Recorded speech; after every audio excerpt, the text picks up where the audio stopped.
S'il n'y a pas de questions, on continue dans la série qu'on a de voir depuis. Avez-vous bien voyagé, frère?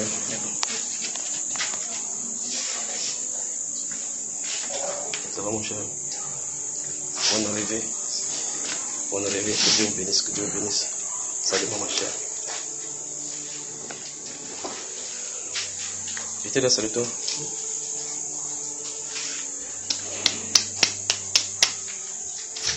Ça fait 7, non?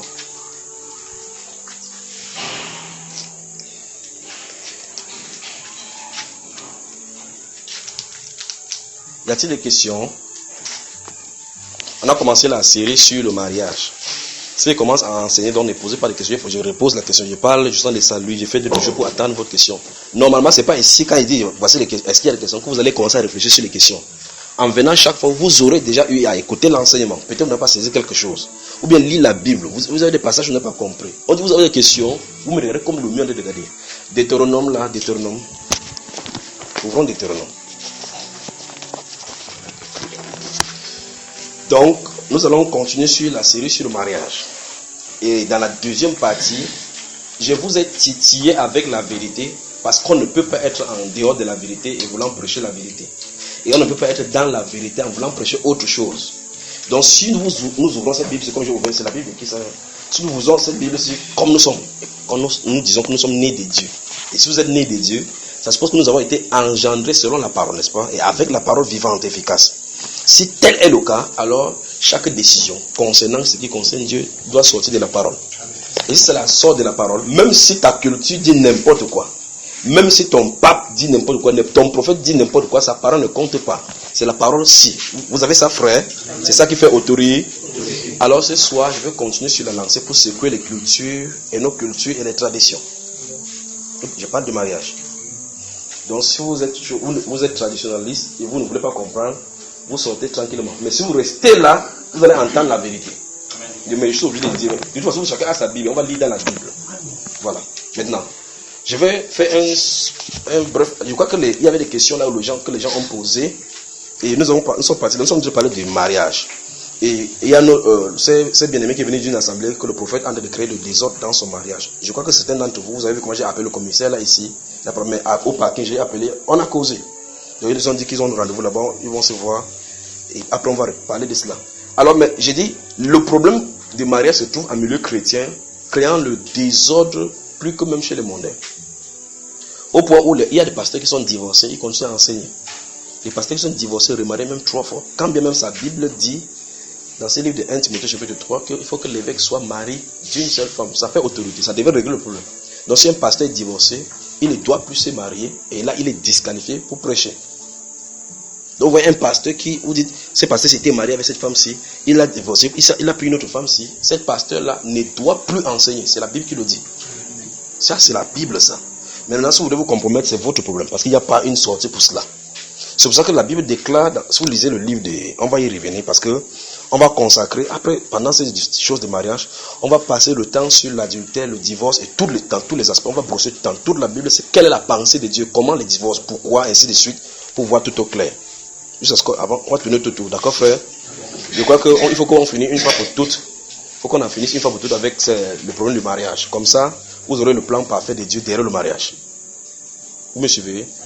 Alors, on a vu dans la première séance que le mariage est une institution de Dieu. Tout le monde le sait. Nous avons lu Genèse chapitre 2, comment le mariage était prononcé. Et je vais faire un bond en avant.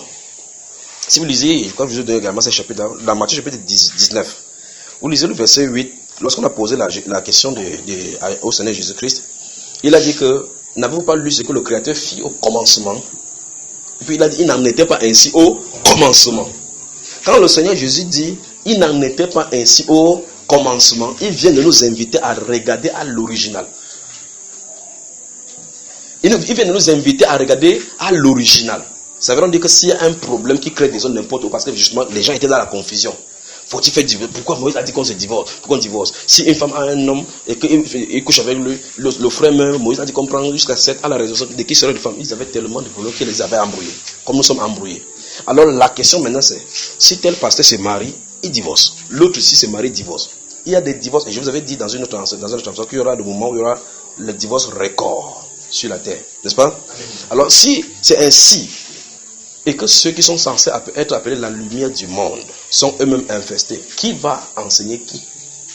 Le vrai problème, c'est qu'au milieu chrétien, il n'y a pas une unanimité sur le mariage. Donc chacun définit le mariage comme il veut, peut faire comme il veut, pense comme il veut, et il pense que Dieu a donné libre cours à chacun de penser.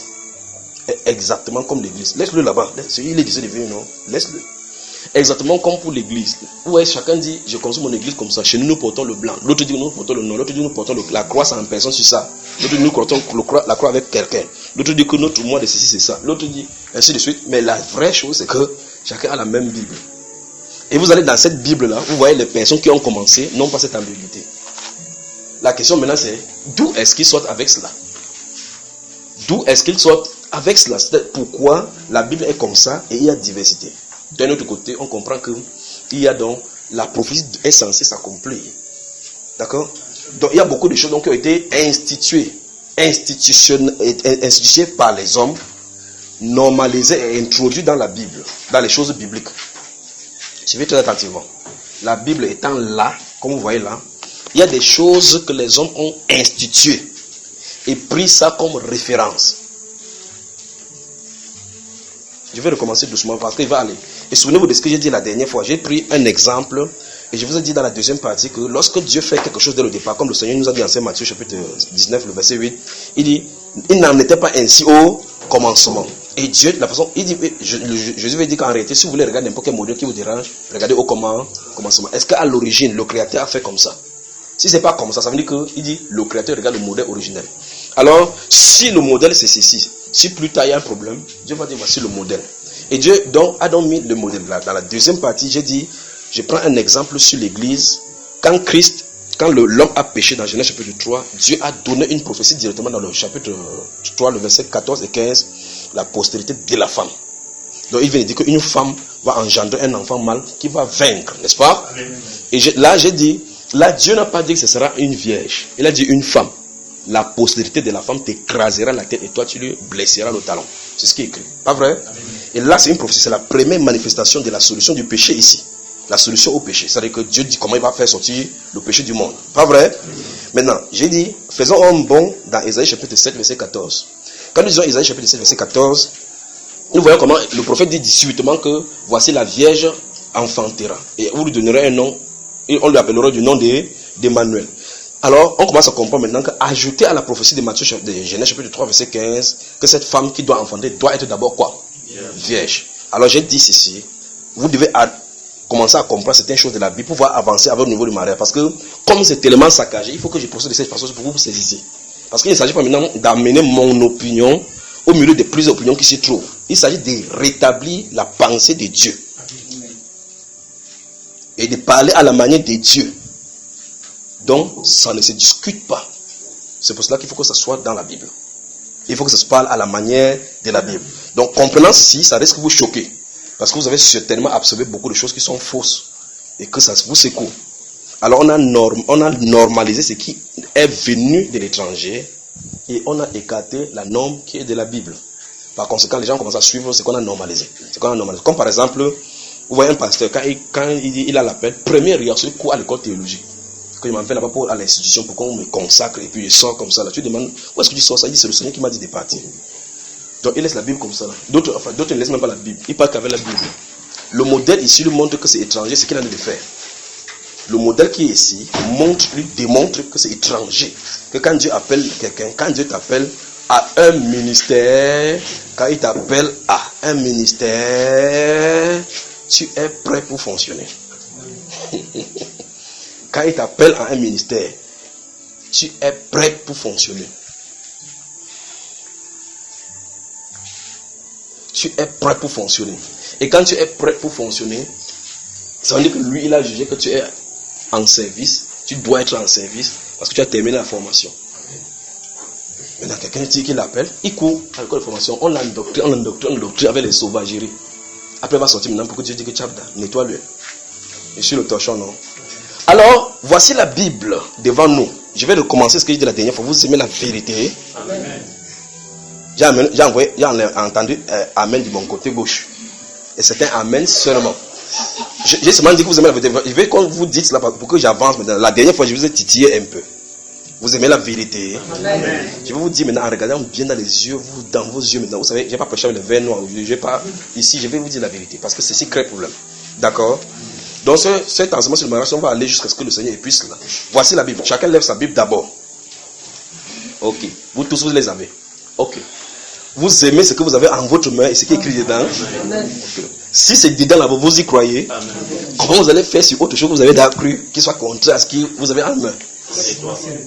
Vous avez fait comment, frère? Vous êtes d'accord avec moi? Ok. Maintenant, je vais aller doucement.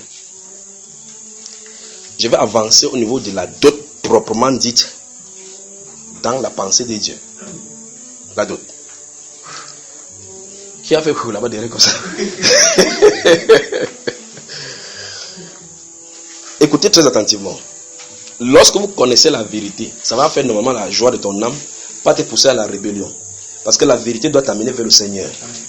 Pour que tu obéisses au Seigneur. Le but de la connaître la vérité, c'est de marcher comme le Seigneur le veut. Mais très souvent, les hommes peuvent prendre cela comme de la rébellion. Parce que ça challenge leur autorité à eux. Ça challenge leur façon de comprendre. Mais quitte à ce que quelqu'un me taxe de n'importe quoi, si c'est la vérité que je dis, je ne m'en plains pas. Vous coupez ma main, pendant que vous allez finir de couper, je vais dire cette même vérité. Vous êtes d'accord avec moi? Bon, maintenant, la dot, je vais encore faire un bref résumé pour qu'on puisse saisir. J'ai dit la dernière fois que le mariage vient de Dieu. Et même les peuples qui ne servent pas le Dieu que nous servons se marient. Ils reconnaissent par là que Dieu est souverain dans leur propre vie jusqu'à leur couple. Parce que c'est Dieu qui a institué le mariage. Les bouddhistes se marient, oui ou non? Les musulmans se marient, oui ou non?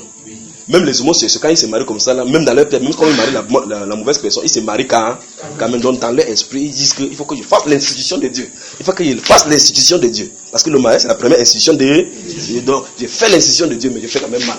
Donc il faut seulement qu'on le corrige, que non, on doit pas. L'institution de Dieu, c'est pas comme ça. D'accord, frère? Parce que Dieu a une pensée derrière le mariage. Quand il regarde l'homme et la femme, il voit Christ et l'Église. On va voir cela. D'accord? Maintenant, si Dieu a institué le mariage, c'est à lui de le donner. C'est lui seul qui a les pensées des choses, du comment et de qui doit être impliqué dans le mariage. C'est ça, n'est-ce pas, frère? Dans la première partie, nous avons défini le mariage comme étant la mort. Ça a été bien compris, n'est-ce pas? On a convenu que personne ne peut se marier de façon droite selon la parole de Dieu sans passer par la mort, parce que le premier couple, l'homme, est d'abord mort à lui-même pour qu'on fasse sortir sa femme qui était une partie de ses désirs. Nous avons vu cela. L'Éternel fit tomber l'homme dans un profond sommeil. Il prit une partie de ses côtes et l'enferma à l'endroit. Il fit la femme à partir de la côte qu'il avait pris de l'homme. C'est ce qu'on avait vu. On a vu de la même façon que Christ. Quand il marchait sur la terre, Christ n'avait pas d'épouse sur la terre. Alors pour que l'église épouse sorte, il faut qu'il passe par la croix. Et quand il est mort, il est sorti, que la côte a été transpercée. C'est ça, frère? Amen. Voilà. Donc ça veut dire que tant que l'église ne passe pas de cette façon-là, ou bien tant que quelqu'un ne passe pas de cette façon-là, par la mort et la sortie, alors ça veut dire clairement qu'il n'est pas encore marié et par conséquent il peut lutter pour ses intérêts. Prenant cette considération, la Bible déclare dans ce livre, quand mon grand frère Paul parle, il dit que nous voyons que si quelqu'un est mort pour tous, ça veut dire que celui-là pour qui il est mort, quand il vit maintenant, il vit pour eux-mêmes. Il ne vit pour eux-mêmes, mais il vit pour celui qui est mort et ressuscité pour tous. Vous voyez effectivement? Donc quand il est mort, nous aussi sommes morts à nous-mêmes. Nous sommes morts à nous. C'est pour ça qu'on parle de la crucifixion de notre propre être, du nous. Le moi doit mourir. Vous le dites chaque fois, non? Amen. Il n'y a pas mariage sans ça. Donc je suis dans l'église et dans le cadre du mariage, vous saisissez. Alors, quand vous venez à Christ, vous n'avez plus de pensée propre. Vous devez lui obéir. Parce que nous sommes l'épouse, il est l'époux. On doit lui être soumis comme l'épouse doit être soumise. Alors, maintenant, Romains le chapitre 8 nous explique que lorsque nous étions dans le monde, nous étions libres à l'égard de la justice de Dieu. Nous livrons nos membres comme nous voulions. Nous étions soumis à le péché, n'est-ce pas? Alors maintenant que nous sommes venus de Dieu, nous devons nous livrer également entre lui pour que nos membres soient des instruments de justice. Pas vrai?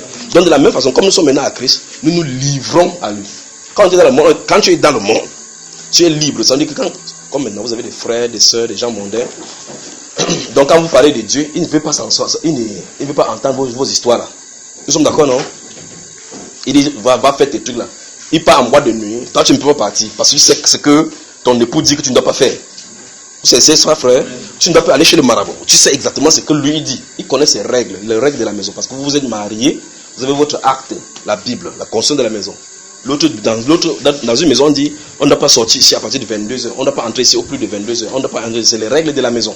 Alors les règles de notre mariage disent que nous devons nous soumettre et nous savons ce que notre époux n'aime pas. C'est pour ça que nous nous attelons à faire ce qu'il lui veut, pour lui être agréable. De la même façon comme la femme fait tout pour être agréable à son mari. C'est parce que vous voyez des parts et d'autres. Donc le mariage typifie justement cela.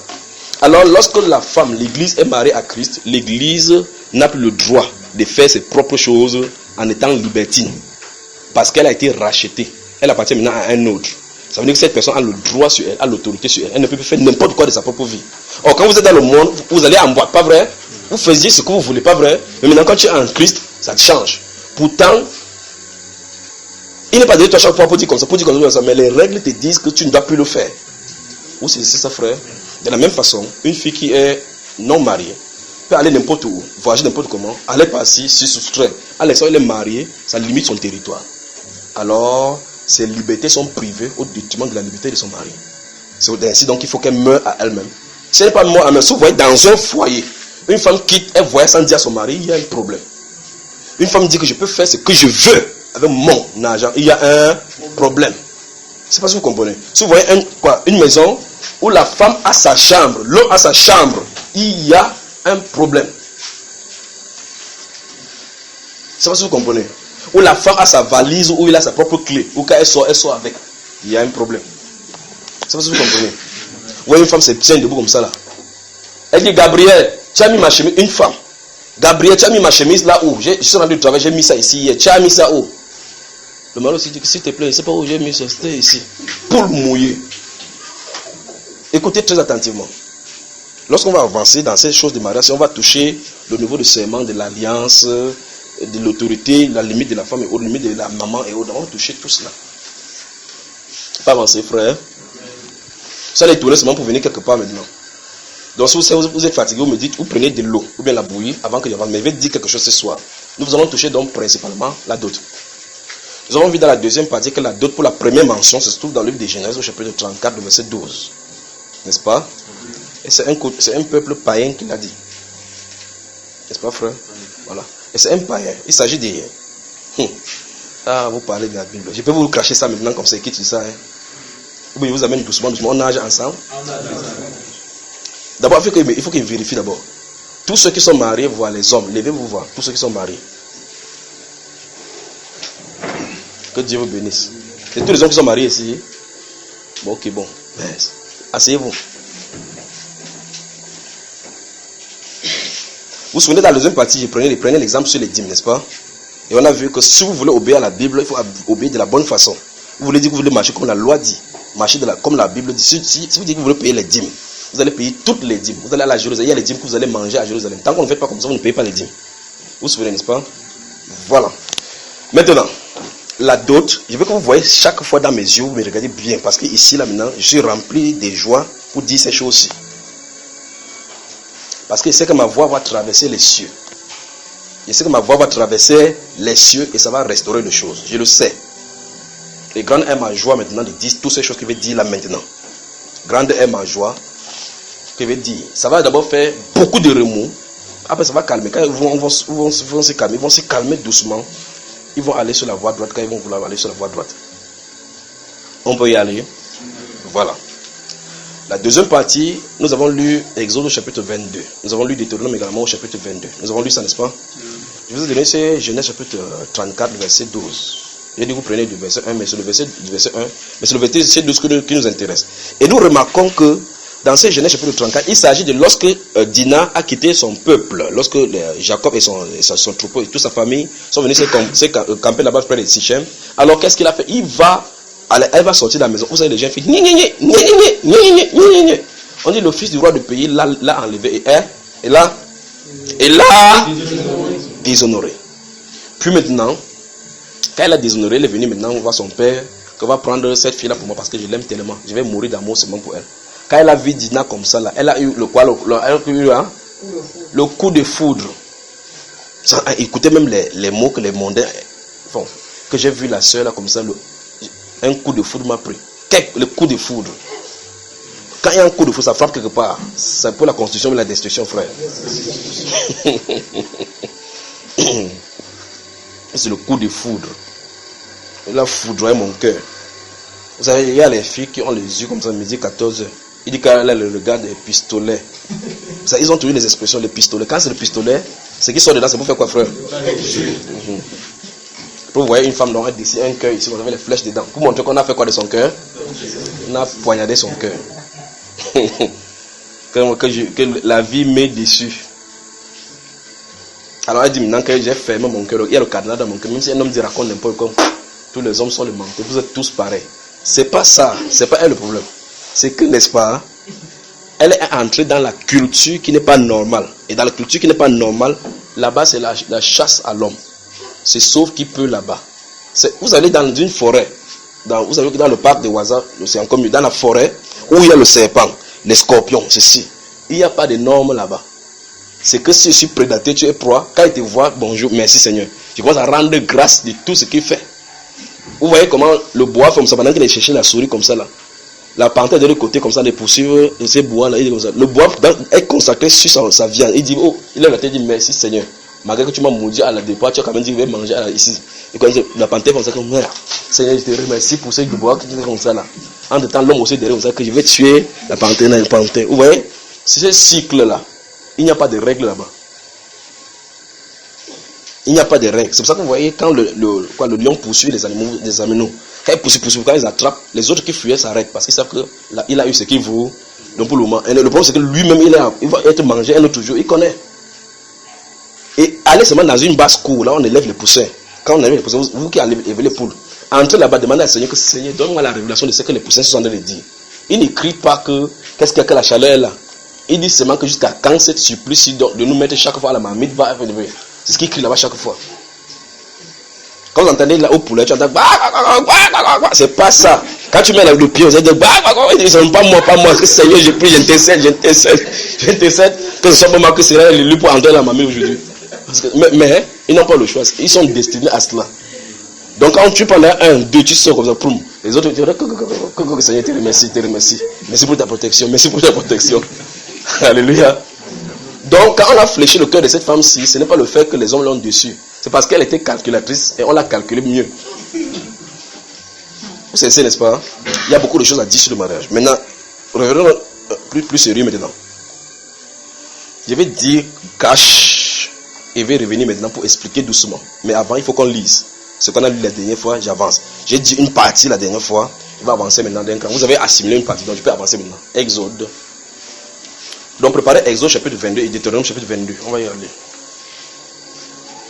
J'ai cité ce qui est écrit dans Genèse chapitre 34, le verset 12, concernant Dina et Amon, le fils de ce roi-là. Vous êtes content, frère? Vous qui n'êtes pas mariés, vous aurez affaire, on va toucher tous ces aspects-là. Notez Jérémie au chapitre 10, le verset 1 à 3. Notez cela. Jérémie, le chapitre 10, verset 1 à 3. Que Dieu notre Père vous bénisse. Recevez donc les salutations de tous les frères dans le monde entier, les frères Eden, Yao, Jules, Achille, du côté de Madagascar, ceux du Sénégal, Canada, ainsi de suite. Recevez les salutations, d'accord? Amen. Que Dieu vous bénisse. Et pensez à eux dans vos prières. Quand vous priez, priez pour vos frères dans le monde entier, même si vous ne les connaissez pas physiquement. J'ai dit quel passage déjà, quel livre? Exode. Bon, non, j'ai dit vous notez Jérémie, vous allez lire, mais c'était ce qui est écrit là-bas. Exode chapitre 22. Permettez-moi de trouver dans ce livre, c'est Exode. Le chapitre 22.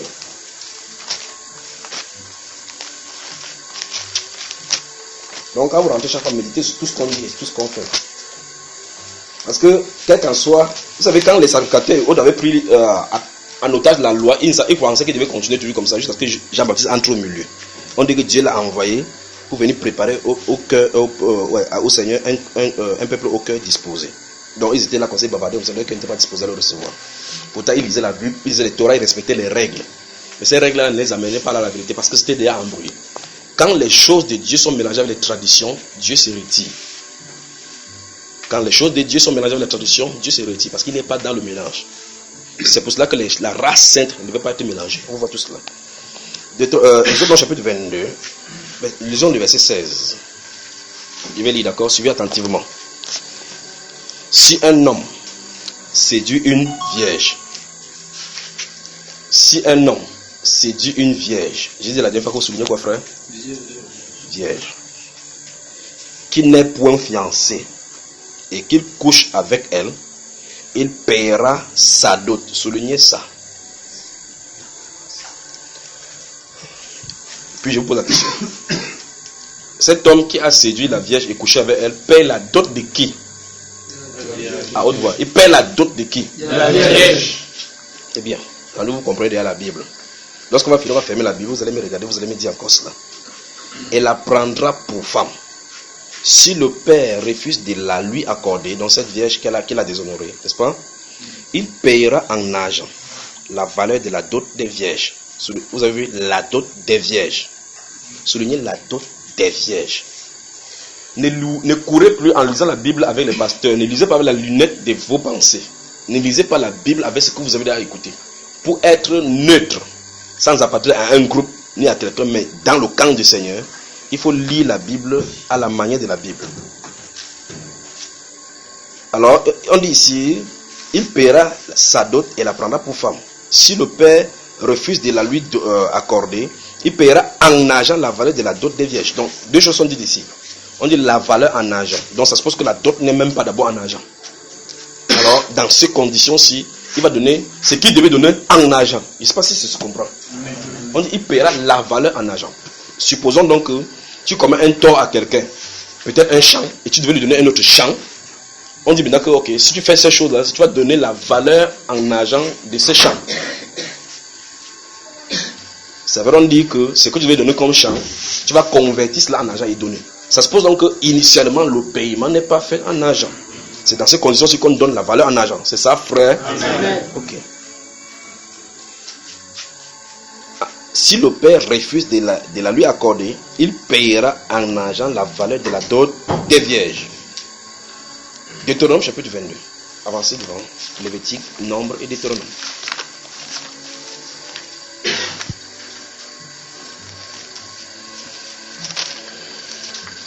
Vous savez, ces choses-ci, quand Dieu ne vous a pas envoyé enseigner, il faut faire attention.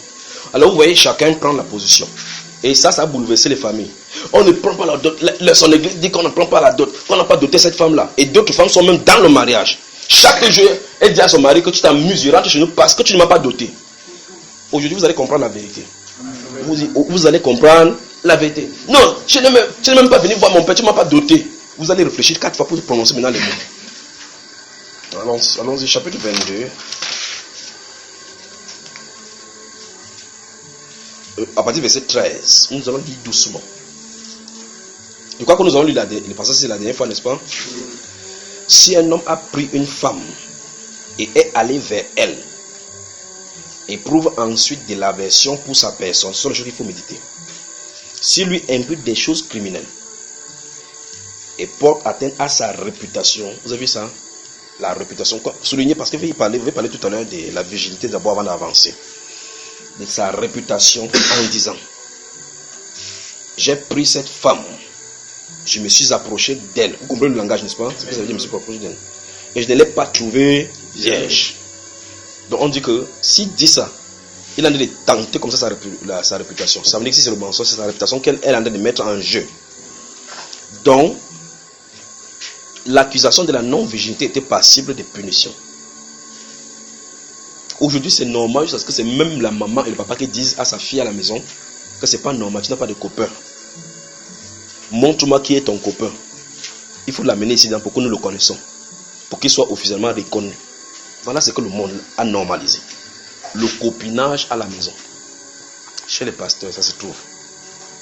Le copinage à la maison. Écoutez très attentivement.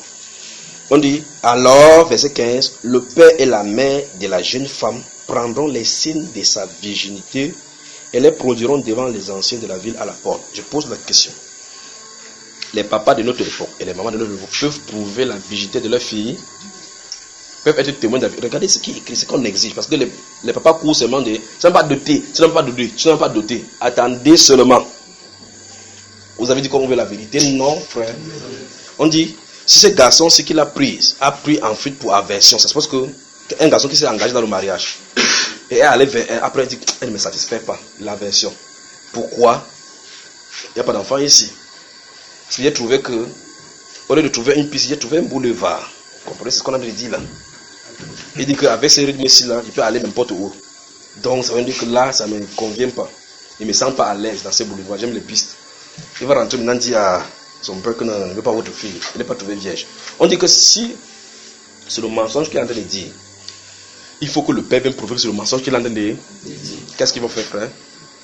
Il doit produire le signe de sa virginité. C'est-à-dire que les parents vont amener le signe de sa virginité. Vous savez ce que ça veut dire, non? Parce que normalement, lorsque les gens sont mariés, ils doivent fixer le lit. Ils doivent arranger le lit pour consommer. Et si on consomme, s'il y a virginité, il y aura preuve.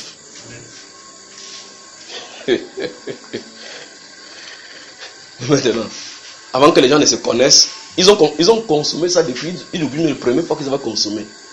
Après, tu entends que je l'ai rencontré en 1980. On s'est marié 30 ans plus tard. Vous viviez comment depuis au juste? Vous savez, ne me faites pas dire des choses, mais je vais dire la vérité, mais ces choses-là, vous aimez trop m'entendre les choses déjà. Verset 15. Alors le père et la mère de la jeune femme prendront les signes de sa virginité et les produiront devant les anciens de la ville à la porte.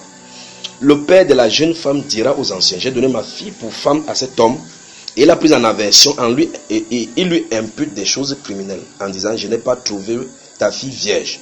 Or, voici les signes de virginité de ma fille. Et ils déploieront son vêtement devant les anciens de la ville. Donc il faut que le papa ait une preuve. Et il y a des pères qui ne contrôlent pas leur fille. Bon, de toute façon, ils ont même l'enfant à la maison. D'autres même couchent avec les propres filles et ont les enfants. C'est-à-dire, ils couchent avec la maman, ils couchent avec la fille. Je ne sais pas quel genre de maman. Verset 18. Les anciens de la ville saisiront alors cet homme et le châtieront. Et parce qu'il a porté atteinte à la réputation d'une vierge d'Israël, ils le condamneront à une amende de 100 cycles d'argent qu'ils donneront au père de la jeune femme. Vous y êtes? Elle restera sa femme et il ne pourra pas la renvoyer tant qu'il vivra. Verset 20.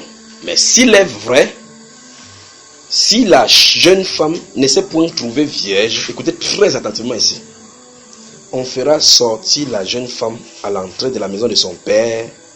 Elle sera lapidée par les gens de la ville et elle mourra. Pourquoi? Parce qu'elle a commis une infamie en Israël en se prostituant dans la maison de son père. Tu ôteras ainsi le mal du milieu de toi. Amen. Amen. Vous aimez la vérité, frère? Vous aimez la vérité? Amen. Maintenant, la Bible nous enseigne qu'on payait la dot, que dans la pensée du très haut. Écoutez-moi très attentivement, je veux toute votre attention. Si vous lisez donc bien la Bible, j'ai fait tout et tout comme ça pour que le Saint-Esprit puisse parcourir vos pensées pour vous préparer. C'est tout ce que je sais faire. En réalité, bon, disons ça plutôt de cette façon, donc, allons avancer avec la Bible. Si vous lisez la Bible de la bonne façon, depuis la Genèse, vous arrivez ici où on a délevé ça en loi. Vous allez remarquer que la dot est uniquement pour les vierges. Pas n'importe quelle vierge en tout cas. Les vierges à haute voix. Les vierges. Vous avez tout faux, c'est pas ça. Je vais avancer doucement. Je pense qu'il faut y avoir, on avance ensemble. Vous lisez la Bible de la bonne façon, parce que en fait, après Genèse chapitre 34, verset 12, où le... qui ont des preuves. Des preuves. Non, pas ça. C'est ça le vrai problème là-bas dedans. C'est pas non plus ça. Continuez à chercher toujours comme ça. Mais pourtant, on a lu les deux passages ensemble. Je recommence encore. Si vous lisez la Bible depuis la Genèse jusqu'à ce que vous arrivez là-bas, et en plus, en fait, par la suite, vous entendez plus là jusqu'au 1 Samuel chapitre 18, avec les prépuces des Philistins que Saul va vouloir faire pour David. On va y arriver maintenant. Ce que je veux dire, c'est que vous lisez votre Bible de la bonne façon. Vous portez la bonne lunette pour regarder. En remontant devant le trône, maintenant, alors que nous nous tenons ici, dans la pensée de Dieu, la virginité est assez chère. La virginité est assez chère. C'est ça qui a coûté la vie, la vie à Adam et à Ève. La virginité est assez chère. Je crois que la dernière fois, nous sommes sortis au niveau de 2 Corinthiens 11, où l'apôtre Paul a dit pour concernant l'église que je suis jaloux d'une jalousie de Christ, de Dieu, car je vous ai fiancé à une seule épouse comme une vierge pure. On va regarder pourquoi l'apôtre Paul nous dit comme ça, et comment il nous a fiancé à Christ comme une vierge pure. Maintenant, alors la question maintenant c'est, Dans ces Exode chapitre 22, versets 16 et 17, et Deutéronome chapitre 22, versets 13 à 17, le Saint-Esprit nous montre. Écoutez très attentivement, Église, et que la correction soit là. Les discussions, on ne m'a pas doté. Il faut que tu me dotes d'abord. Le mariage, comme si vous allez voir au fur et à mesure qu'on va vous expliquer, tout va s'arranger. Le mariage, un mariage biblique, un pasteur prend la Bible avec le col blanc, il dit quelque chose, tu le regardes, tu dis, mais celui-ci, lui, il a ramassé ça où? Il prend la Bible, il s'arrête là. Il dit que pour un bon mariage, selon Dieu, tu dois te marier, tu dois payer ta dot. Se marier à la mairie et à l'église. Tu dis, montre un seul verset biblique pour chaque cas. Un seul. Pour chaque cas, il montre, il n'en a pas. Il n'en a pas. Vous avez dit, vous m'aimez, frère. Vous ne m'aimez pas, je vous aime. Vous ne voulez pas écouter, je vais vous dire. Vous entendez, ça vous juge. Il n'y a pas un seul verset biblique qui dit que vous devez payer la dot. Il n'y en a pas. Il n'y a pas, écoutez, regardez-moi bien dans les yeux maintenant. Il n'y a pas un seul biblique qui vous prescrit de payer les dots. Il n'y a pas un seul biblique qui prescrit à quelqu'un de prendre les dots. Je vous lance le défi maintenant d'en trouver. Si vous avez lu votre Bible, de Genèse 1, Apocalypse 22, jusqu'à le dernier verset, si vous en avez trouvé, montrez-moi. Si vous avez une recommandation de payer ou de prendre la dot, montrez. Je vous attends. Vous allez parler de la parole de mon père, vous allez parler comme il se doit. Si vous n'êtes pas de ma famille, ne parlez pas ainsi de mon père.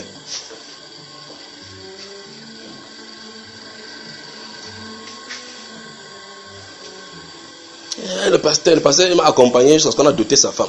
On a doté la femme. Le pasteur, il est derrière. Allons doter la soeur, la soeur, là. Écoutez, je recommence encore. Je m'en fous de ce que la tradition pense. Je m'en fous de ce que tel ou tel culture va penser. C'est pour ça que dans la première et la deuxième partie, j'ai dit que le mariage, on confond le mariage à la célébration. Le mariage ne diffère nullement. Ce sont les célébrations ou les manières de célébrer cela qui diffèrent. Je vais prendre l'exemple pour que vous me compreniez très bien. Il y avait 3 personnes debout. 3 personnes, si vous savez que vous êtes des tribus différentes, on va avancer. Pour que vous cessez juste de le dire. Tu es de quelle région, frère? Tu es de quelle région, frère? L'Ouest. Il y avait quelqu'un du littoral. Il y a quelqu'un du littoral. Les Westerns sont pleins ici. Il y a quelqu'un du littoral dans cette salle-ci. Non, mais c'est pas curieux ça. Bon, il y a quelqu'un du nord. Quelqu'un de l'Est. Wonderful. Bon, ok, prenons les deux ici alors. Comme vous êtes tous du centre. donc vous tous qui êtes assis là, vous êtes soit du centre, soit de l'Ouest, c'est ça? Toi, tu es du centre. Je prends un exemple simple, je ne vais pas lui poser de questions. Je prends seulement centre et... Tu as dit quoi, frère? De l'Ouest. Supposons que ces frères-ci, je veux que vous compreniez bien ce que je suis en train de dire. Bien. Soyez concentrés pour que je dise cela avant d'avancer. Parce qu'elle dit, ça peut vous choquer, mais c'est la vérité. On ne peut pas admettre autrement. Même si vous ne pouvez même pas avaler, mettez de l'eau, ça va aller doucement. Même si vous ne pouvez pas comprendre maintenant, vous allez comprendre plus tard. Ce frère, c'est du centre. Et selon sa tradition, parce que même si c'est dans le centre, il y en a encore beaucoup de tribus dans le centre dont les célébrations diffèrent d'un lieu à un autre. Alors ce frère-ci est du centre. Je crois qu'il faut permettre à la maman là de passer. Je ne veux pas de mouvement parce que on a touché, il faut qu'on touche la dot avant d'avancer. Et aujourd'hui, je vais en finir avec. La prochaine fois, on va avancer avec d'autres. Maintenant, ce frère-ci est du centre. Je vais prendre, supposons que dans sa communauté, on dit pour marier une femme, il faut une tine d'huile, 2 chèvres, 1 poulet. Alors, si dans les 2 tines d'huile, une tine d'huile, la chèvre et le poulet, c'est selon ce qu'on a demandé, quand il parle maintenant, on dit le parent, quand il mange, il dit que Dieu vous bénisse, que mon Dieu vous bénisse, même comme c'est l'idolâtrie, qu'il vous bénisse, que votre mari soit béni. On dit que non, le père a honoré le mariage. Une tine d'huile, la chèvre, le canard, ou n'importe quoi, ou les œufs de poule, quoi, qu'on demande. Chez celui-ci, c'est les westerns. On dit qu'il faut qu'il apporte la cola rouge, la cola blanche, le butacola, le vélo, le moulinette pour la maman. Ça, s'il apporte ça, c'est la liste comme elle a dit que va chercher. Quand tu viens avec, on démarre. Écoutez très attentivement, c'est pour cela qu'on a maintenu les gens dans la fornication pour longtemps. Ça doit s'arrêter. C'est pour cela qu'on a maintenu les gens dans la fornication. Ça doit s'arrêter. Ça doit s'arrêter. C'est un peu comme les pasteurs qui prennent les dîmes par ici, ils prennent les offrandes par là-bas. Quand on dit, parce qu'on a toujours vu ça, on a cru que, comment on dit que si tu ne payes pas, j'ai vu quelqu'un qui a dit que les gens se trouvent en fait parce qu'ils ne payent pas. On ne me ferait pas avec cela. Parce qu'il ne me trouverait jamais là-bas, je sais où je partirai. C'est pas parce que quelqu'un va dire que... J'ai dit clairement que si tu vois, que tu me montres la cellule de l'apôtre Pierre en enfer et l'apôtre Paul, tu vas me dire parce qu'ils n'ont jamais payé. Ils n'ont jamais prêché comme paye. Donc s'ils vont en enfer, je vais en enfer. S'ils sont au ciel, je suis au ciel parce qu'ils prêchent comme eux. Amen. Alors, nous avons convenu qu'ici au centre, on demande, je prends seulement ces deux échantillons. Ils peuvent prendre comme ça toutes les cultures. Après, ils vont poser la question, vous me répondez. Si ici, on demande l'aigle royal, le coq noir, la chèvre brune, ou n'importe quoi, pour qu'on agrée le mariage. Ça, c'est la famille, là. Et ici, on demande la tine d'huile, le vélo de la grand-mère, la pipe du grand-père, le départ, parce que c'est les gens de l'Ouest. Vous savez, ils ont des choses qui font ça, papa, et mais on les fait, après, oui, le tabac. Ouais, ils aiment ça. Après, comme ça. Ok, si on demande ça à ses frères ici, vous allez remarquer que les éléments que c'était pour le frère de l'Ouest sont différents ici. Ok, suivez attentivement maintenant. Là, c'est là où ça devient intéressant.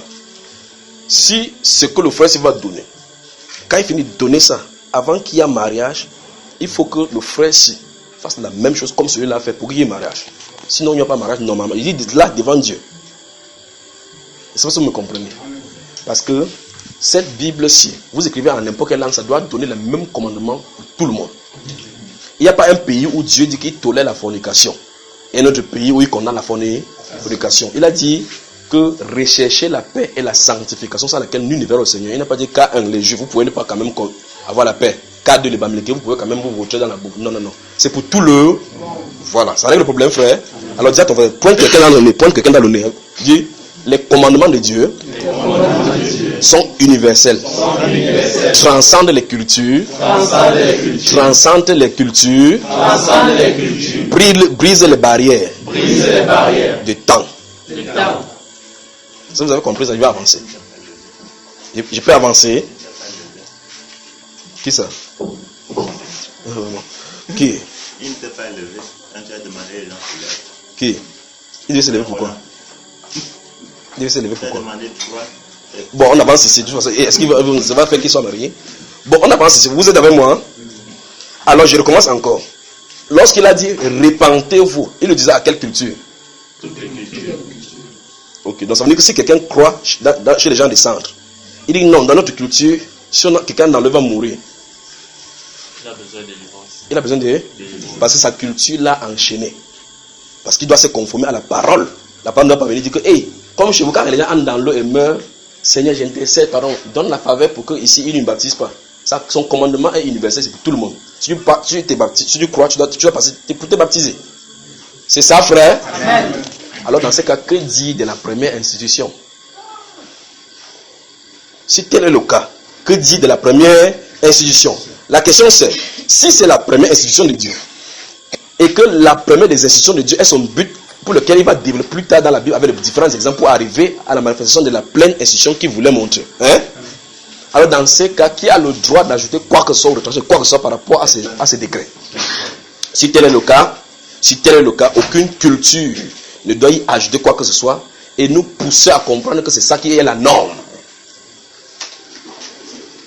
Si tel est le cas, aucune culture, aucune coutume ne doit rien ajouter à ce que Dieu a dit ou retrancher de ce que Dieu a dit parce que c'est la norme chez eux.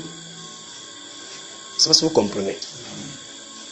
Alors donc, ce que tu as dit maintenant, c'est que c'est les festivités qui diffèrent d'un lieu à une autre. Le mariage, proprement dit, ce que Dieu appelle mariage est universel. Et donc, le mariage donc consiste donc à l'accord. Parce que partout, ce qui est universel, c'est l'accord. Ce qui est universel, c'est l'accord. Voilà là le mariage. Donc, vos histoires étaient tenues là-bas qu'il faut payer la dot. Allez, on vous signe la bague du mariage. Alors, dans ce cas, je pose la question, tout simplement. Le pygmée qui ne connaît pas le mariage, à la mairie, est-il marié, oui ou non? Oui.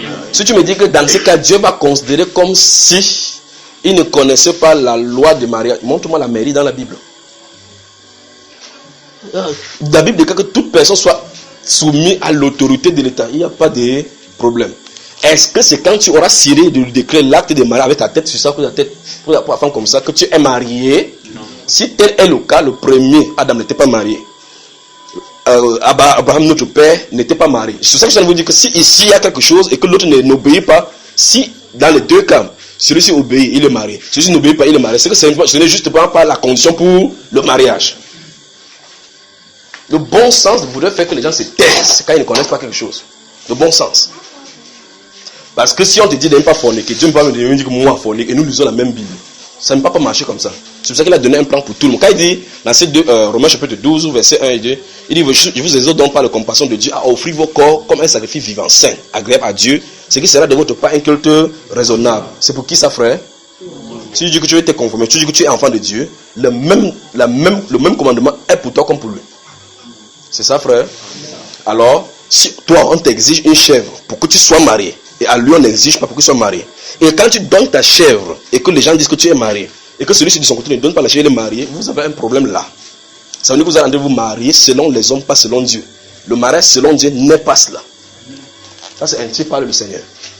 Le mariage selon Dieu, ce n'est pas cela. Parce que nous avons lu dans Genèse chapitre 2, verset 18, que quand Adam a dit, voici enfin l'os de mes os, chair de ma chair, la Bible déclare que Dieu a dit. C'est pas Adam qui a prononcé ça. C'est pourquoi l'homme quittera son père et sa mère, il s'attachera à sa femme et les deux deviendront une seule chair. C'est Dieu qui a dit cela. Donc l'homme se soucie de son autorité, il fait le choix de sa femme, et quand il fait son choix, les deux deviennent une seule chair. C'est pour ça que si vous lisez Malachie chapitre 2, on va y revenir en profondeur lorsqu'on va toucher le cadre de divorce.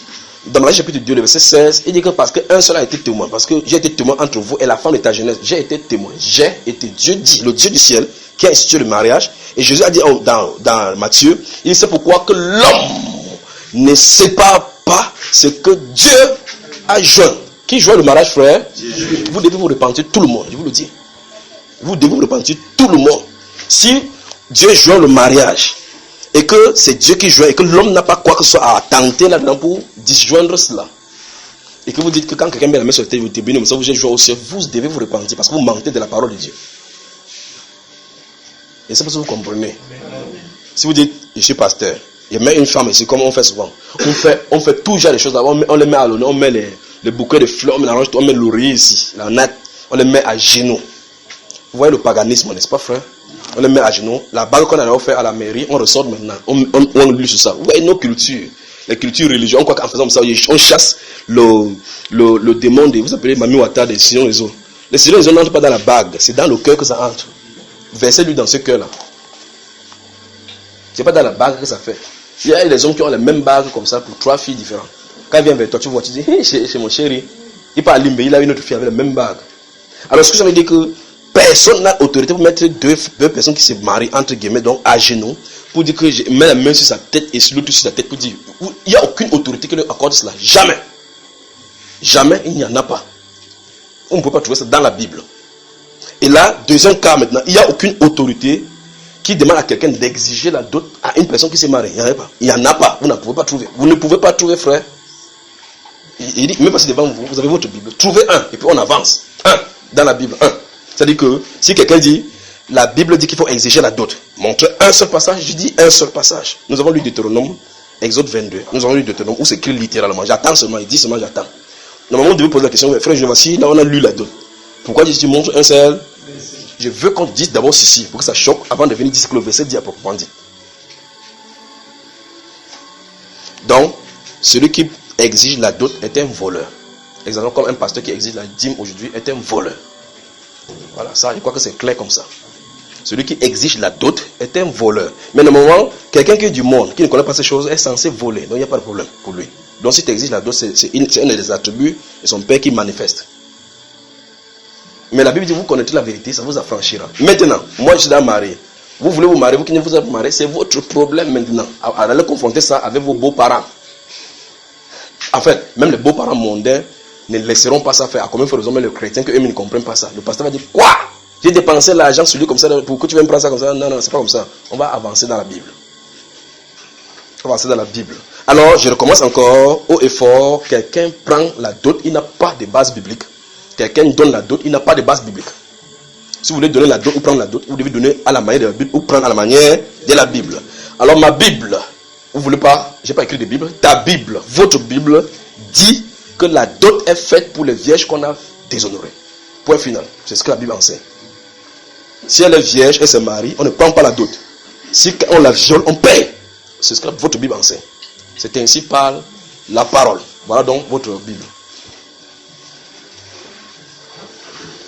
Si vous pouvez dire autre chose, dites autre chose, mais vous ne pouvez pas prouver. C'est ce que la Bible dit. Il n'y en a pas un verset pour payer la dot sur quiconque.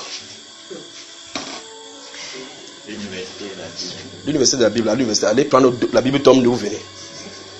Donc c'est pour cela qu'il fallait que vous prépariez pour vous dire ceci.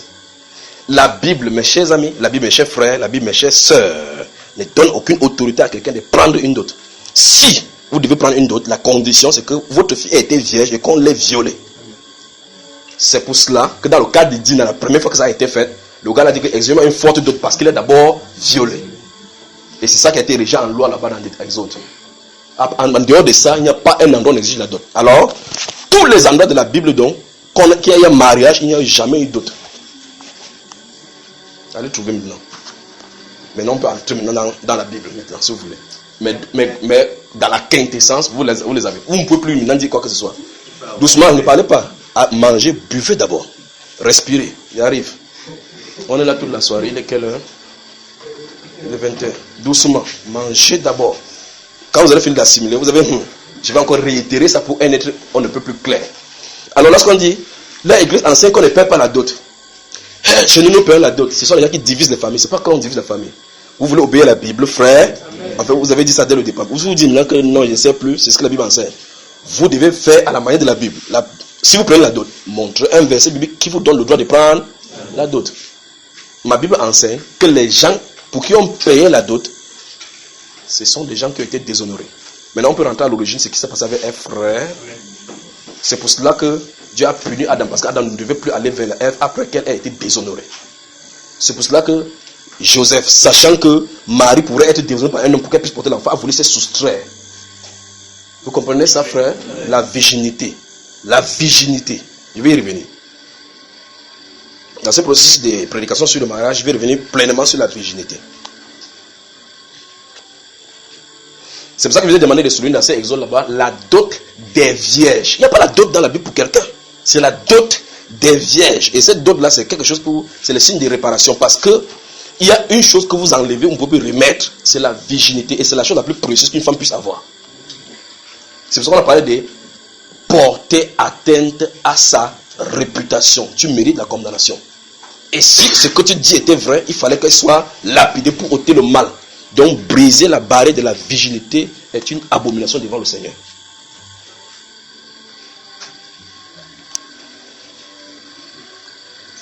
C'est pour ça qu'il dit dès le départ que vous allez confronter votre culture maintenant à la lumière de la parole. Alors, tu exiges la dot. Chez vous, vous demandez le riz. Vous prenez ça où? Dans la Bible. L'autre exige la chèvre. Tu exiges la chèvre. Vous prenez ça où? Et c'est notre règle ici. Maintenant, vous avez des questions avant qu'il avance. Posez donc toujours des questions. Sentez-vous libre maintenant. Oui, mon cher. Moi, je ne parlerai pas de la dot. Je vois plutôt quelqu'un qui spontanément donne des présents. Non, si ce n'est pas la dot, il pose des questions. Je ne veux pas que vous donnez votre avis. Posez des questions. Si c'est les spontanéités, je connais tous les endroits où il y a les spontanéités qui donnent les cadeaux. Avançons là-bas, oui. Bon, c'est pour dire que tu as un découvert avec moi, c'est ça? Il se lève et dit ok, bon, comme tu as exigé la question, voici donc une qui arrive. Oui. En fait, c'est pas si je vais dire que c'est le chrétien, mais sans religion, qui comme la religion et tout. Je veux donc savoir si maintenant le mariage consiste dans si c'est dans l'entreprise, si c'est donc que, bon, comme tu as dit que ce sont les festivités qui diffèrent, si maintenant en total, le père, je vais dire la belle famille, demande au beau-fils, donne au beau-fils la liste qui doit, lui concernant la dot. Il présente la liste au beau-fils. Bon, je vais être court. Tu fais le même d'être court depuis là. Il dit, bon, comme tu as dit que c'est l'accord. Et maintenant... C'est pas moi qui dis, attends, il faut qu'on soit clair. J'ai dit haut et fort ce que la parole de mon père dit. Je pose une question. Tu as vu un mariage où on dit que viens te marier, tu pars. Ça, c'est chez les musulmans que ça se trouve. Ou on marie quelqu'un même depuis l'enfance. D'accord? Oui. C'est pour cela que si elle quitte le mariage, elle connaît la vérité, elle quitte un mariage, elle n'est pas coupable. Écoutez, oui, je vais avancer là maintenant. C'est pour ça qu'il veut toucher le cas de divorce. Cet enfant-ci se trouve chez les musulmans. Un vieux papa qui a roulé sa bosse avec les démons de tout ceci vient voir sa maman, dit que voici ma femme. Il prend cette fille, il part, il l'élève, elle va à l'école, à 9 ans, il la connaît. Il commence à la connaître. Cet enfant n'a pas eu de choix, donc ils ne sont pas mariés. Il faut la délivrance aux musulmans. Il faut la délivrance aux musulmans. Donc ici, il n'y a pas accord. Parce qu'on a pris... Normalement, ça c'est la pédophilie.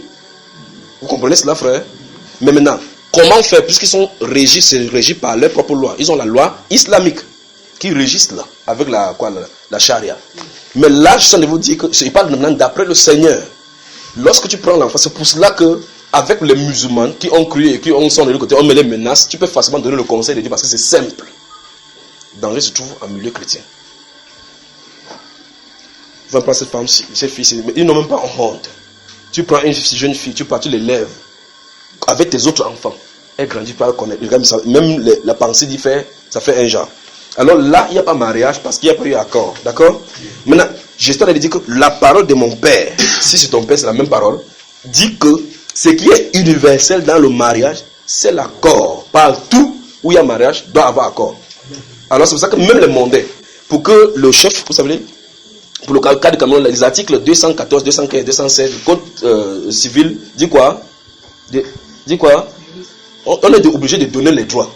Quand tu te maries, tu dois être la femme doit aller là où le mari va. Vous savez, même là-bas, on connaît que la femme doit suivre le mari. Bon, avant ça, c'est même pas le moment. Alors lorsque vous mettez là-bas, le maire aussi met son verre rouge pour porter les attributs. Il dit que accepte-tu, monsieur un tel, accepte-tu de prendre pour épouse tel. Si tu ne dis rien, il ne peut pas signer, frère. C'est pas ça, frère. Ça. Si quelqu'un dit non là-bas, il ne peut pas signer. Mais c'est quand même curieux. Ça, c'est sur le plan humain. Alors, sur le plan de Dieu, c'est la même chose.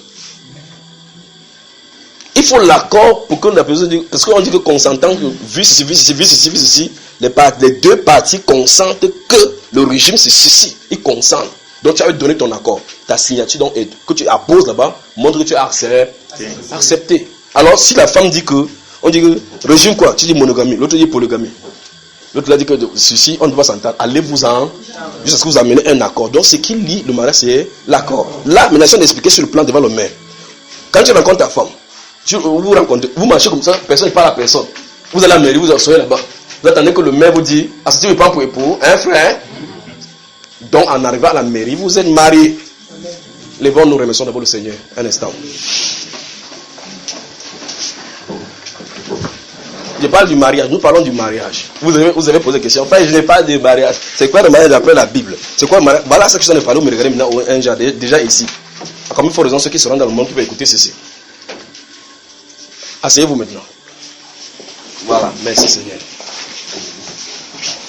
Alors, le mariage consiste en l'accord entre les deux. On va toucher ça, on va avancer parce qu'il y a des pensées qui viennent en disant qu'elle est mondaine alors qu'il drague une fille, on dit accord. On va avancer jusqu'à un niveau. Je ne parle de mariage selon Dieu, pas de petite amitié selon le monde. D'accord? Donc, souvenez-vous de ceci, ce n'est pas ma parole. Vous l'admettez ou non, le mariage ne peut pas être considéré comme mariage sans accord. Alors c'est ça, c'est l'accord qui est universel. Les festivités qui sont culturelles. Et ça me fait comprendre, frère. L'accord est universel. Si je dis oui, si ton oui, on traduit ton oui en bassa, on traduit ça en bosniaque. Oui, c'est oui. C'est ça l'accord. D'accord, frère? Maintenant, la question c'était que si maintenant vous êtes d'accord et que la famille donne, la famille exige la dot. Oui. Et la fille. Tu es marié, frère? Je comprends ton inquiétude. Quand tu poses la question. Et que la fille est d'accord de partir avec toi, quitte à ce que tu ne donnes rien. Et qu'elle te dit que la famille te propose tout ce que. La famille donne la liste comme il veut donner. Et qu'elle te dit si tu veux, tu ne donnes pas. On n'a pas de problème. Qui ça? Qui dit comme ça? Quand tu dis que c'est on va toucher ces cas-là tout à l'heure. Prenons le tout ici. Oui, frère. Ma question, c'est dans 1 Corinthiens 7. Oui. À partir du verset 37, vous les faites que si le père consent. Oui. Non, ça n'a rien à voir avec la version originale. Autre question qui t'ont pas élevé. Non, ça va. Prends. Ça, c'est la version d'Abi. J'ai pris ça là-bas. Ouvre d'abord ton 1 Corinthiens, chapitre 7. Je crois qu'il faut qu'on règle le problème, ça va avancer. Que si le. Attends. Ouvre cette version si tu déposes. Ouvre cette version si tu déposes. 1 Corinthiens, chapitre 7 dans la version d'Abi. Je connais bien ces versets-là. Vous savez, quand vous êtes conduit par le Saint-Esprit, vous ne pouvez pas faire autrement que de savoir ce que Dieu dit, même si vous ne lisez pas la version. La première fois que je suis tombé dans la version, voilà mon épouse là-bas. Quand il lit ça, il dit que c'est pas ce que Dieu a de dire. Ce n'est pas la voix de Dieu ici. Il est dans 1 Corinthiens. Et puis, le jour où il y a lu une autre version, il dit que viens voir maintenant. Tu as vu, c'est totalement différent, disloqué. Lis seconde. Allons-y, lis à haute voix. Lis à haute voix. Verset 37, à haute voix maintenant. Si tu ne lis pas à haute voix, j'avance. Verset 37, dans 8 secondes. Mais celui qui a pris une ferme résolution. Lis à partir du verset 36 maintenant, allons-y. Je suis assuré de bien. Verset 36. Si quelqu'un regarde comme déshonorant pour sa fille de dépasser l'âge nubile et comme nécessaire de la marier, qu'il fasse ce qu'il veut. Il ne pêche point. Oui. Qu'on se marie. Mais celui qui a pris une ferme résolution sans contrainte et avec l'exercice de sa propre volonté et qui a décidé en son cœur de garder sa fille vierge. Stop là-bas. Donc vous voyez que s'il y a une mauvaise traduction dans le second, c'est ici.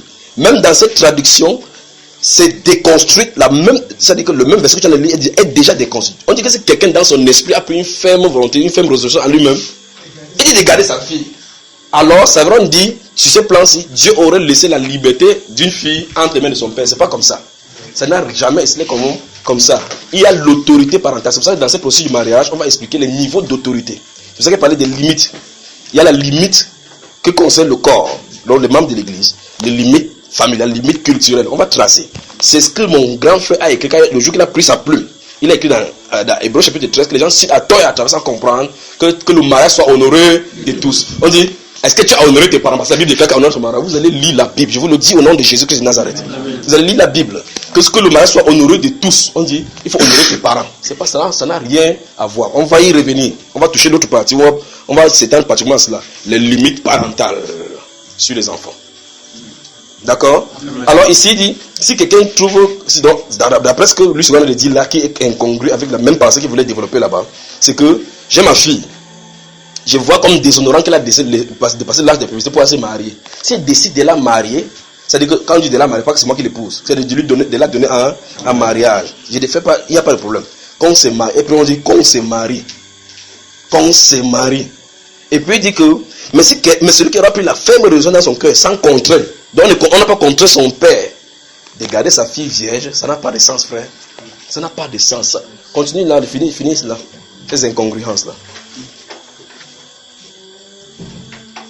Celui-là fait bien. Relis encore le verset pour qu'on puisse suivre. Verset 37. Mais celui qui a pris une ferme résolution. Vous entendez ça, hein? Écoutez. Sans contrainte. 2. Et avec l'exercice de sa propre volonté. 3. Maintenant, et qui a décidé en son cœur. En son cœur. Maintenant, de faire quoi, frère? De garder sa fille bien. Ça n'a pas de sens. Ça n'a pas de sens. Alors vous allez donner raison à tous les pères du village qui disent que je ne veux pas que ma fille se marie, qu'elle soit mon successeur. Ça n'est pas comme ça. Ce n'est pas comme ça. Avançons. Continue. Celui-là fait bien. Donc le père là, donc si un père décide derrière toi, un sataniste, comme tu es ma fille, tu ne te maries pas, ta Bible te dit que j'ai décidé que tu ne te maries pas. Ah frère, où est-ce qu'on se retrouve? Lisons ça dans Dabi, allons-y, écoutez très attentivement. Lise à partir du verset 36, allons-y. Mais si quelqu'un estime qu'il agit d'une manière inconvenante à l'égard de sa virginité, oui, et qu'elle ait passé la fleur de son âge, oui, et qu'il faut que cela soit ainsi, oui, qu'il fasse ce qu'il veut, oui, il ne pêche pas, oui, qu'il se marie, donc la personne qui exerce la volonté, c'est lui qui doit faire quelque chose, n'est-ce pas? Continuons. Mais celui qui tient ferme dans son cœur, oui, et qui n'est pas sous l'empire de la nécessité, mais qui est maître de sa propre volonté, oui, et a décidé dans son cœur de garder sa propre virginité. Vous entendez ça maintenant? Or, dans lui second, il était question du père qui décide dans sa propre volonté. Vous dites, ma fille, tu ne bouges pas ta virginité. Vous voyez ça, frère? Continuez à laisser. Fait bien. Oui. Ainsi, et celui qui se marie fait bien. Oui. Et celui qui ne se marie pas fait mieux. Amen. Vous fermez les Bibles. Alors, vous voyez, quand vous allez prendre le temps de lire 1 Corinthiens chapitre 7, je sais que ça crée beaucoup de problèmes avec les gens. Quand les gens veulent des fois, ils croient peut-être que le fait de lire quelque chose dans la Bible, ils vont venir m'effrayer avec cela. Quand je connais la voix de mon père, vous ne pouvez pas me faire n'importe quoi parce que ça se trouve ici à l'intérieur de mon cœur. Lorsque vous lisez 1 Corinthiens chapitre 7 dans lui, quand vous arrivez là-bas, la voix a changé. La tonalité a changé et la pensée a changé parce que quelqu'un a introduit quelque chose qui ne va pas dans la pensée de Dieu. Vous suivez ça, frère?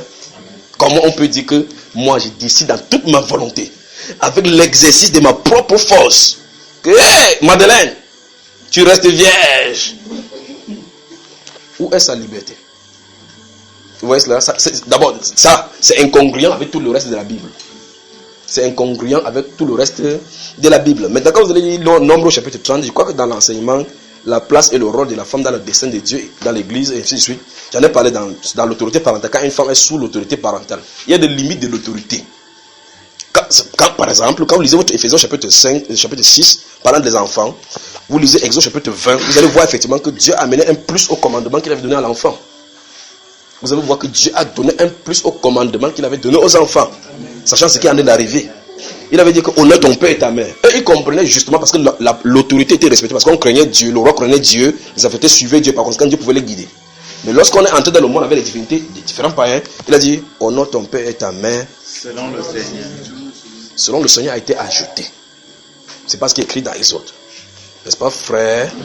Donc ça veut dire qu'il faut que suivre les règles. Genre, non, tant que cette autorité parentale ne dépasse pas la limite assignée par Dieu. Vous voyez ça, frère? C'est pour ça qu'il va falloir qu'on touche l'autorité. On est obligé dans ces choses de toucher l'autorité. Jusqu'où limite l'autorité des parents.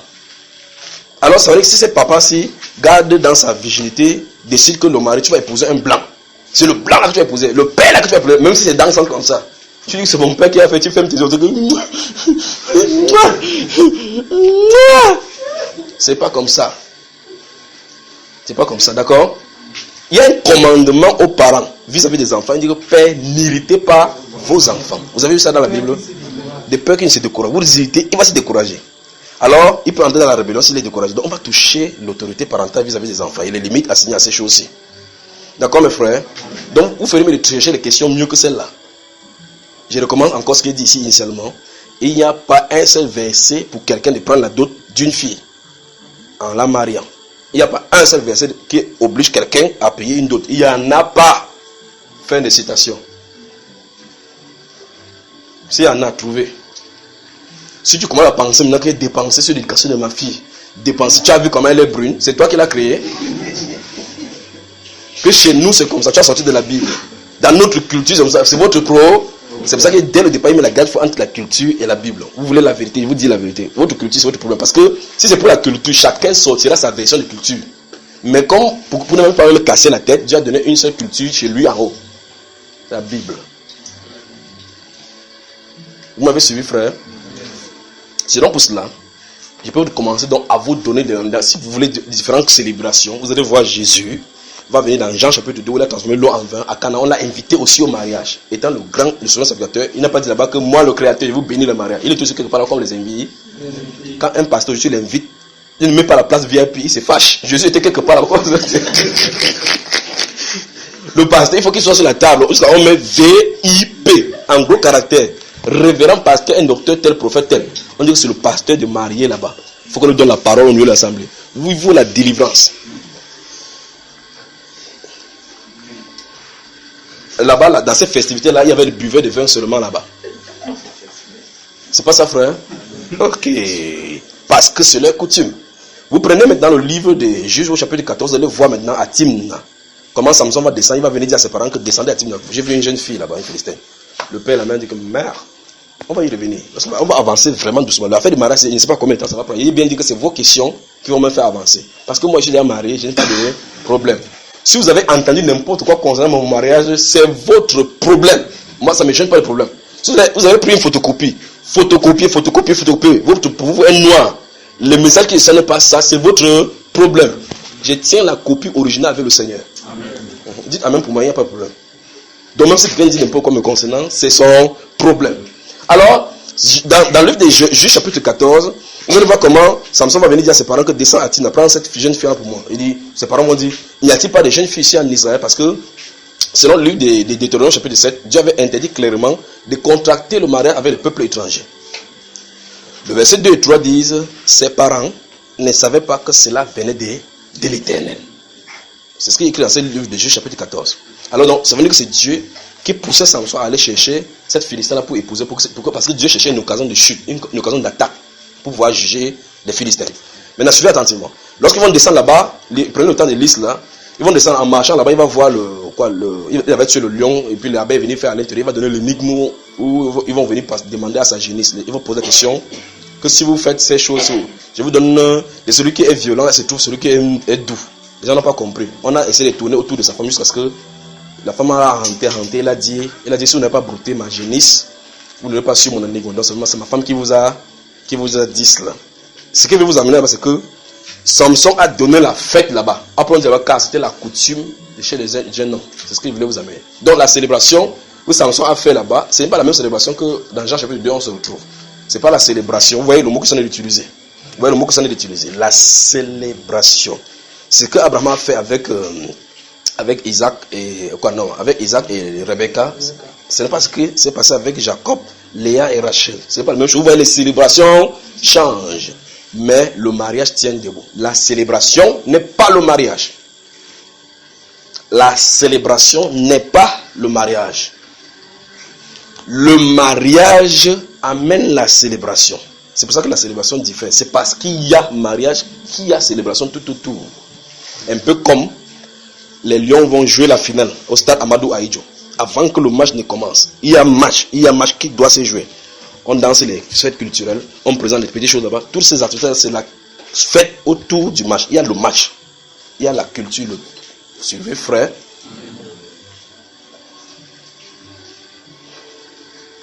Je suis fier d'appartenir à celui qui a créé les cieux et la terre et être dans la Bible. Je suis fier. Donc maintenant, vous pouvez sortir dire n'importe quoi, penser n'importe quoi. Le mariage n'a rien à voir avec la dot. C'est ainsi par la parole. Amen. Vous demandez la dot, vous êtes un voleur. Si je te conseille ta femme pour dire que dresse ta liste, association de voleurs. C'est ainsi par la Bible. Tu demandes d'abord la Bible, d'abord la condition, même si ce n'est pas cela. Ta fille était vierge. Ok. Vous avez vu une personne ici qui se marie et qu'on exige la dot quand la personne n'est même pas vierge. Je vais avancer avec... prenons le... je vais vous donner la dernière fois. 1 Samuel chapitre 25. Je vais citer ce qui est là-bas parce qu'on n'a pas le temps. Je vais seulement citer. Vous allez rentrer ou méditer. Vous connaissez l'histoire de Nabal et Abigail. Vous avez lu ça dans la Bible, frère? Vous y êtes? Vous avez lu ça dans la Bible, n'est-ce pas? Je vais seulement vous aller dans presque 40 versets. Je vais aller là-bas alors que Nabal meurt plus tard, d'accord? Allons voir ce qu'il écrit maintenant dans 1 Samuel chapitre 25. Je prends seulement ce cas-là. Donc si vous avez votre enfant en disant, vous savez, les gens quand ils accouchent des enfants maintenant, ils disent non, c'est l'argent. Donc l'enfant, vous prévoyez que vous avez 7 enfants, vous dites 1 million, 1 million, 1 million, 1 million. Donc il y a 7 millions à la maison. Vraiment, hein? Attends que les chrétiens comprennent ces filles-là. 1 Samuel chapitre 25. Du moins les chrétiens qui ont compris la vérité. Non!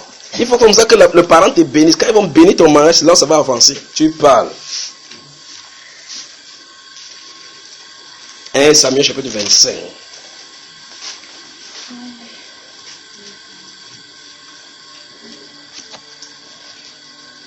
Je vais lire à partir du verset 38 du chapitre 25. On va lire. Donc quand vous avez le temps, lisez du début jusqu'à la fin.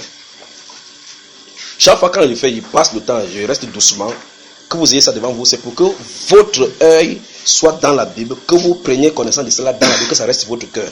Vous ne dites pas que j'ai dit que non. À jamais, vous remarquez, même à la radio, quand on me pose la question, je ne donne pas mon avis. Je dis la parole, parce qu'il ne s'agit pas de moi. Parce que si dans une situation, si je donne mon avis, quelqu'un donnera son avis. La question c'est, dans nos avis là, qu'est-ce que Dieu lui dit comme son avis? C'est son avis qui fait autorité, c'est la chose. Quand Dieu donne son avis, on ne discute pas. Me suivez, frère? Que Dieu notre Père vous bénisse. Verset 38. Environ 10 jours après, l'Éternel frappa Nabal et il mourut.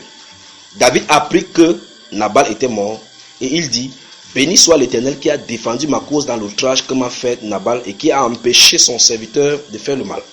L'Éternel a fait retomber la méchanceté de Nabal sur sa tête.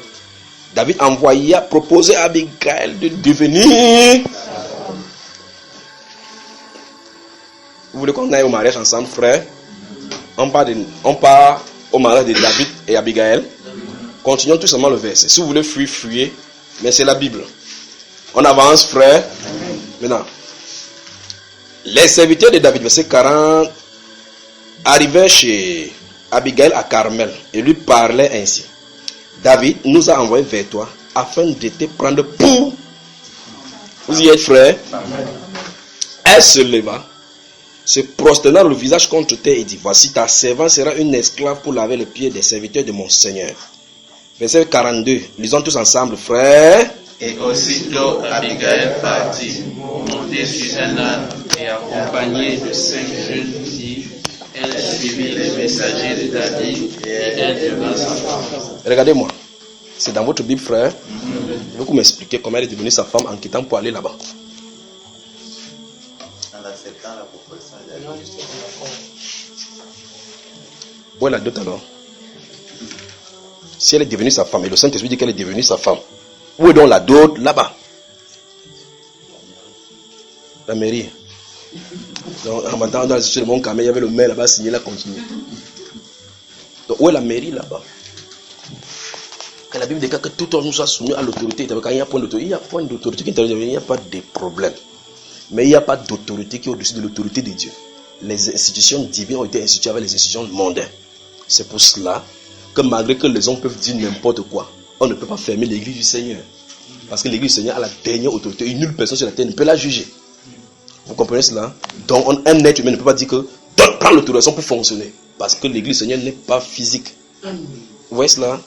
Alors maintenant, d'autres maintenant en citant Romains chapitre 13, ça embouble là-dedans. Que non, il nous faut l'autorisation parce que l'autorité quand même dit qu'il faut qu'on régule ces secteurs. Parce qu'ils sont dans les associations. Nous, on n'est pas dans l'association. Qui est mon frère ici? Dis à ton voisin que les frères ne sont pas dans les associations. Ils sont en famille. Il n'y a pas d'autorisation pour être en famille.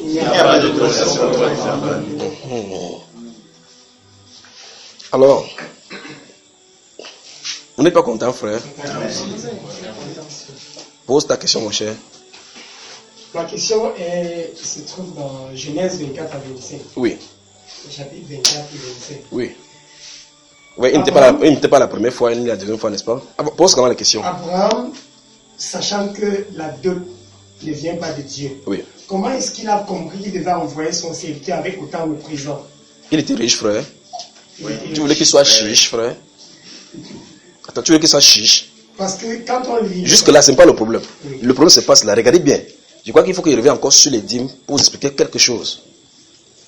Lorsque je parlais des dîmes, sur l'enseignement sur les dîmes, j'ai dit, si vous entendez que vous ne payez plus les dîmes, ne pensez pas que vous êtes délivré. Vos problèmes commencent là-bas. Parce que dîme veut dire dixième. Quand le Seigneur nous a sauvés, il nous a sauvés totalement. Il a donné totalement, pris totalement nos péchés, et il attend totalement notre total. Alors, tout ce que nous avons, je veux dire que quand vous êtes chrétien, tout ce qui vous appartient est créé, y compris votre compte en banque. Donc, il peut distinctement exercer sa souveraineté en disant que prends. C'est pour ça qu'il peut dire aux autres que quitte ton travail. Il ne dit pas que quitte ton travail, je vais, il dit quitte, il reste tranquille. Tu dis je chasse cette voix au nom de Jésus, il dit tu as fini, il dit tu quittes ton travail. Parce que tu l'appelles ton Seigneur. Quand le Seigneur parle, on ne discute pas. Alors, lorsqu'il dit ces choses, il est souverain sur n'importe quoi, pas vrai? Lorsque tu es chrétien, tout est bien à partir au Seigneur. Parce que 1 Timothée chapitre 6, le verset 17 dit, comme prêche aux riches de ce présent siècle, d'être riches en bonne œuvre. Pas vrai? Que Dieu leur donne. On dit là-bas que c'est Dieu qui leur donne pour qu'ils soient larges. C'est parce que les monnaie, ils croient peut-être qu'il dit, je donne que tu as travaillé quoi. Je me suis battu, hein. Deutéronome 8 et 6 dit qu'il ne faut pas que quand tu as quelque chose, tu crois que c'est par ta force que tu as eu. C'est parce qu'il n'est pas régénéré. Pour du côté chrétien, on doit leur enseigner que, enfin, quand tu sais au moins que, quand tu vas me quelque part, tu fais un travail, tu donnes l'argent, tu dis, d'abord, le premier réflexe, c'est tu dis merci, c'est pour dire que ce n'est pas ton œuvre qu'on a de le payer. Vous voyez, c'est pas la grâce de Dieu que tu as eu. C'est pas ça, frère. Alors quand tu dis merci, Seigneur, il dit que je te remercie, mon fils. Va donner ça à ma servante qui a prié là-bas depuis le début. Tu dis quoi? Seigneur, c'est toi. Parce qu'il s'agit de ton argent. Si on te dit seulement que va à telle rue, on va te donner l'argent. Tu ne dois pas dire c'est Seigneur, est-ce que c'est toi? Le Seigneur, c'est dans quelle rue? C'est dans quelle rue? Parce que là, tu pars pour prendre. Mais si on te dit de donner, tu poses des questions sur la voix qui a parlé. Pas vrai, frère? Vous voyez, quelqu'un dit que j'ai rêvé comment me tendait 20 000. J'ai fait comme ça, l'autre m'a réveillé, il dit, oh, pourquoi tu m'as réveillé? Oh, il ne sait pas qui lui tend les 20 000. Mais il a tout arraché les 20 000. Et par conséquent, de la même façon pour le mariage, écoutez très attention, mais j'ai pris pour les dîmes. Il dit, quand il dit, les dîmes, c'est biblique, mais c'est pas pour les chrétiens. Il dit, ouf, chaque mois, chaque choix. Dîme, c'est dixième. Dieu veut la totalité cette fois-ci. Mais cette totalité-là, il veut que ton cœur soit libre pour qu'il dispose ça comme il veut. C'est pour ça qu'on parle de libéralité. Où c'est ça, frère? De la même façon, du côté du mariage. Lorsque je dis que la dot, parce que la dot, pour des vierges déshonorées, c'est 50 cycles d'argent. Quand tu vas faire le cadeau maintenant, Si c'est un cadeau comme Abraham a fait, tu vas mesurer la famille dans laquelle tu vas entrer. Si tu vois une fille de ministre, tu vas aller offrir quoi là-bas? Qu'est-ce que tu vas épouser une fille de ministre? Qu'est-ce que tu vas aller offrir là-bas? Alors, écoutez très attentivement. Le fait que tu ne paies pas la dot ne te dispense pas de donner le cadeau. C'est pas que tu vas aller chez quelqu'un, aller prendre un enfant, sors d'ici. Les parents sachent que ton rôle est fini. Sors! 6 mois. Ça n'a rien à voir. Ce n'est pas la manière d'agir. Ce n'est pas la manière d'agir. Vous savez, n'est-ce pas? Alors, ça veut dire que tu dois comprendre qu'une personne a eu de l'autorité sur sa vie, a pris du temps. Il faut respecter cette autorité. C'est pour ça qu'on va toucher cela. D'accord? On va arriver maintenant au cas où l'autorité refuse de le faire parce qu'il a ses intentions derrière. Quelle est la place de Dieu, de décision de faire? C'est biblique, c'est dans la Bible qu'on va résoudre cela. D'accord? On va répondre à toutes ces questions. Alors tu dis, papa, oui, mon pasteur a dit qu'on ne paie pas la dot. Toi, tu es avec ton père ou tu es avec moi? Oui. Sors, on part ici. N'allez pas faire ces choses-là, d'accord, frère? Écoutez très attentivement. Utilisez la sagesse comme Abraham a fait. Amen.